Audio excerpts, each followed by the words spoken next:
Hello வணக்கம், இது உங்கள் சிவி ஒன்று சொல்லாரும் எப்படி இருக்கீங்க? இப்போ பார்த்தீங்கன்னா அரோராவோட ஒரு கேம் இருக்குது பார்த்தீங்கன்னா, கேமு அதை சுக்குநூறாக உடச்சிட்டாங்க ரியா.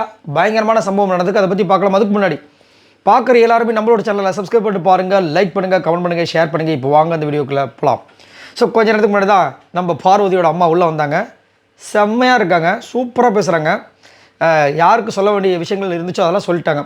ஒரே வார்த்தை, மன்னிச்சிரு. சூப்பராக இருந்துச்சு. அதுக்கப்புறமா வந்துட்டு துணிவே சக்தி சூப்பராக பண்ணாங்க. அப்படியே ஒரு மாதிரி புல்லரிக்க ஆரம்பிச்சிச்சு. ரைட். அதுக்கப்புறம் வந்துட்டு போய் எல்லாருக்கிட்டையும் சகஜமாக பேசுகிறாங்க. குறிப்பாக கமருதுக்கிட்ட ரொம்ப ஈஸியாக பேசுகிறாங்க. ரொம்ப அழகாக இருக்குது. அந்த வீடியோ நான் போடுறேன். இப்போ ப்ரொமோட் அதுக்குள்ளே வந்துருச்சு. சரி, கடமை தான் நம்மளுக்கு முக்கியம். இதில் பார்த்தீங்கன்னா ரியா வந்துட்டு அரோராவோட கேமை சுக்குநூறாக உடச்சிட்டாங்க.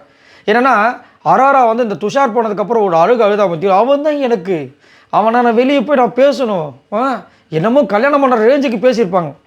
அதை தான் இப்போ வந்து ஃப்ரெண்ட்ஷிப் தான் சொத்து நமக்கு அந்த சாங் போடுறாங்க. அவங்க வராங்க, அதுக்கப்புறமா மீட் பண்ணுற விஷயங்கள்லாம் வருது.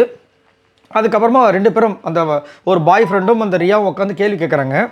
நீ எப்போ பார்த்தாலும் இந்த துஷார்னு சொல்கிறியா, முதல் அவனை நீ லவ் பண்ணுறியா அப்படின்னு கேட்குறாங்க. ரியா இல்லைன்ட்டாங்க. அப்புறம் எதுக்கு எப்போ பார்த்தாலும் துஷார்னு சொல்லிட்டு இருக்க? சொல்லு, ஒரேடியாக சொல்லு, இருக்கா இல்லையா, அவ்வளோதான். நான் கேட்குறது சிம்பிள் கொஷின், இருக்கா இல்லையா அப்படின்னு. அவங்க அப்படியே ஒரு மாதிரி பார்க்குறாங்க. எதுவுமே இல்லைல்ல, இப்போதைக்கு வெளியே போய் எல்லாத்தையும் வச்சுக்கோ, இப்போதைக்கு உன் மூளையிலேருந்து எல்லாத்தையும் தூக்கு அப்படின்னு ஒரே வந்து முடிச்சிட்டாங்க. அவர் அழகாக சொன்னார், அவன் போனதுக்கப்புறம் துஷாரை பிடிக்கும் சொல்லிட்டு இருக்கேன் அப்படின்னு கலாச்சாரம் தேவையாது. அதாவது இவங்களோட கேம் என்னென்னா சிம்பத்தி கேம், புரியுதுங்களா? முதல் வந்துட்டு ஒரு 5 வாரம் ஆடியன்ஸுன்னு பேர் வாங்கிட்டாங்க. அதுக்கப்புறமா என்னன்னா ஒரு சின்ன ட்ராக் கிடச்சிது.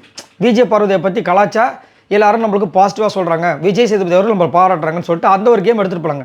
அதுக்கப்புறம் அதுலேயும் வந்துட்டு ஒரு பெரிய ஒரு இடி வந்துருச்சு. என்னென்னா நம்ம கமருதீனும் விஜய் பாரும் கொஞ்சம் தெளிவாகிட்டு அவங்க தனியாக வந்துட்டாங்க. இப்போ என்ன பண்ணும் துஷார். ஸோ துஷார் நான் நினைக்கிறேன், துஷாரை வச்சு ஏகுறேன். அதனால தான் பாருங்கள் வெளியில் இருக்கிற மக்கள்லாம் வந்துட்டு ஐயோ ஆதரிக்கு போது துஷார் வந்தால் நல்லா இருந்திருக்குமே இந்த நேரம் பார்த்துன்னு சொன்னாங்க. ஸோ ஒரு விஷயத்தை கை எடுக்கிறாங்க. ஸோ அந்த மாதிரி ஒரு விஷயம் நடக்குமா? அப்போ அது வரைக்கும் வந்துட்டு இந்த அரோரா உள்ளதாக இருக்குன்னு சொல்லிட்டு ஓட்டையும் போட மாட்டாங்க மக்கள், புரியுதுங்களா? ஓட்டையும் போட்டு அவங்கள நிறுத்துவாங்க. ஒருவேளை துஷார் உள்ள வந்தால் இந்த பயங்கரமாக போகுமே இன்னும் இந்த பிக் பாஸ் சீசன், அந்த மாதிரி அவங்களுக்கு ஒரு எண்ணத்தை கிரியேட் பண்ணுறது. கடைசியில் அந்த பொண்ணு ரியா இருக்கா இல்லைன்னு கேட்டால் இல்லைன்ட்டாங்க. அப்போ எதுக்கு துஷார்னு சொல்லணும்? நல்லா யோசிச்சு பாருங்கள். துஷாருக்காக ஏங்கணும், துஷாருக்காக அழுவணும். எவ்வளோ அட்டகாசம். கமருதீன் கூட பேசும்போது துஷார் மேலே எனக்கு ஃபீலிங்கே இல்லைன்ட்டாங்க. ஆனால் திரும்ப கண்டிப்பாக கடைசியாக வந்துட்டு கமருதீன் வந்து இந்த பார்வதிலோ அந்த விஷயங்கள்லாம் வெளியே வந்ததுக்கப்புறமா எனக்கு உமல் ஒன்றுமே இல்லை கமருதீன், நான் துஷார் மேலே தான் இதுவாக இருக்கேன், எனக்கு ஃபீலிங் ஃபுல்லாக துஷார் மேலே தான் இருக்குன்ட்டாங்க. இப்போ அதான் வந்து ரியா வந்து கேட்குறாங்க.